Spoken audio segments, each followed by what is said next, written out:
Maligayang pagdating sa alab ng kaalaman. Noong unang panahon may isang napakatalinong lalaki.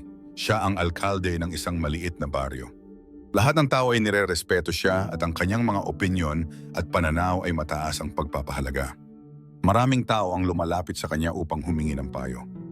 Ngunit ang kanyang anak ay napakatamad. Ginugugol nito ang kanyang oras sa pagtulog at pakikipagbarkada. Wala ng payo o pagbabanta ang nakakapagbago sa kanya. Hindi talaga siya nagbabago. Lumipas ang mga taon at unti-unting nawala ang kabataan ng matalinong lalaki. Habang siya ay tumatanda, lalo siyang nag-aalala sa kinabukasan ng kanyang anak. Napagtanto niyang kailangan niyang bigyan ang kanyang anak ng isang bagay na makatutulong sa kanya na alagaan ang sarili at ang kanyang magiging pamilya sa hinaharap. Kaya isang araw tinawag niya ang kanyang anak at sinabi, "Anak, hindi ka na bata. Panahon na para matutunan mong tumanggap ng responsibilidad at maunawaan ang buhay. Gusto kong hanapin mo ang tunay na layunin ng iyong buhay. At kapag nahanap mo ito, tandaan mo ito palagi. Sa ganoon, mamumuhay ka ng masaya at puno ng kagalakan habang buhay." Pagkatapos nito, iniabot ng ama sa anak ang isang bag. Nang buksan ito ng anak, nagulat siya. May 4 na pares ng damit, isa para sa bawat panahon. Meron ding ilang hilaw na pagkain, mga gulay, prutas, kaunting pera at isang mapa. Nagpatuloy ang ama, "Gusto kong hanapin mo ang isang kayamanan. Igiginuhit ko sa mapa ang lugar kung saan ito nakatago. Kailangan mong hanapin ito."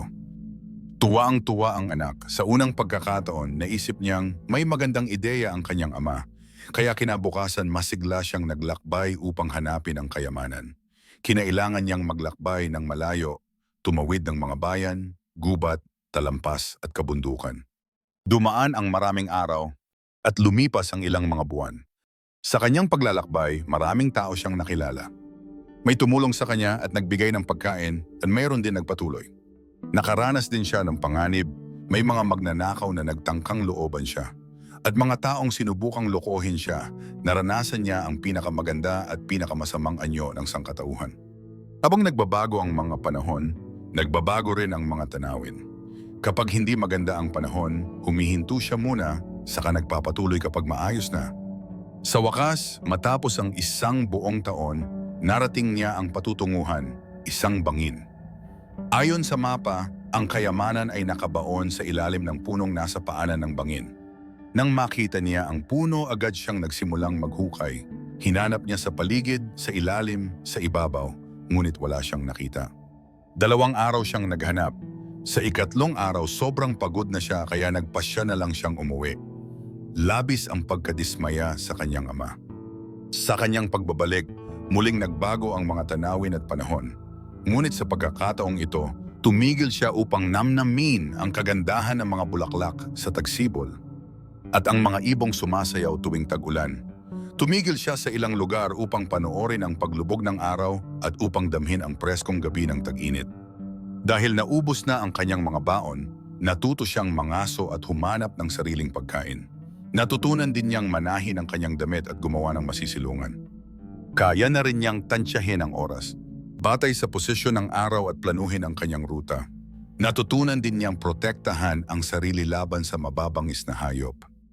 Muling nakasalubong niya ang mga taong tumulong sa kanya noon. Ngayon, nanatili siya ng ilang araw sa kanila upang makabawi at makatulong din. Naunawaan niya kung gaano kabuti ang mga taong iyon sa isang estrangherong wala namang maibabalik sa kanila. Pagdating niya sa bahay, napagtanto niyang 2 taon na ang lumipas simula nang siya'y umalis. Dumiretso siya sa silid ng kanyang ama. At nagsabing, "Ama!" Agad na tumayo ang ama at niyakap siya. "Kumusta ang iyong paglalakbay, anak? Natagpuan mo ba ang kayamanan?"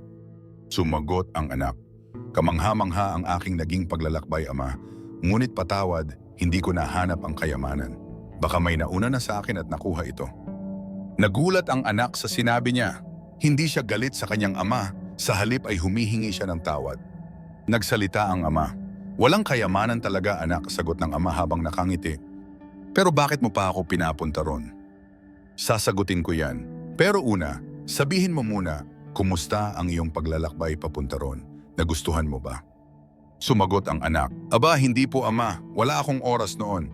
Palagi akong nag-aalala na baka may mauna sa akin sa kayamanan. Nagmamadali akong makarating sa bangin." Pero nagustuhan ko ang aking pagbabalik. Nakilala ko ang maraming kaibigan at nasaksihan ang mga himala araw-araw. Natutunan ko ang maraming kaalaman at sining ng pamumuhay. Ang dami kong natutunan na nakalimutan ko na ang sakit ng hindi ko pagkatagpo sa kayamanan. Sumagot ang ama, "Eksakto anak ko. Gusto kong mamuhay ka ng may layunin o goal, pero kapag masyado kang nakatuon sa layunin o goal mo, makakaligtaan mo ang tunay na kayamanan ng buhay." Ang totoo, wala talagang goal ang buhay, kundi ang maranasan ito at lumago sa bawat karanasan. Ang layunin ng buhay ay mabuhay ito, lasapin ang bawat sandali, abutin ang bago at mas makulay na karanasan. Nang walang takot, buong sigasig, at pusong handa upang matuto. Sa pagtuklas ng kayamanang hindi pala totoo, natagpuan niya ang pinakamahalagang bagay, ang kanyang sarili. At dito nagtatapos ang ating kwento. Sana ay may napulot kang aral mula sa kwentong ito at magamit mo ito sa iyong sariling buhay. At tandaan, lagi kang bumangon at magpatuloy.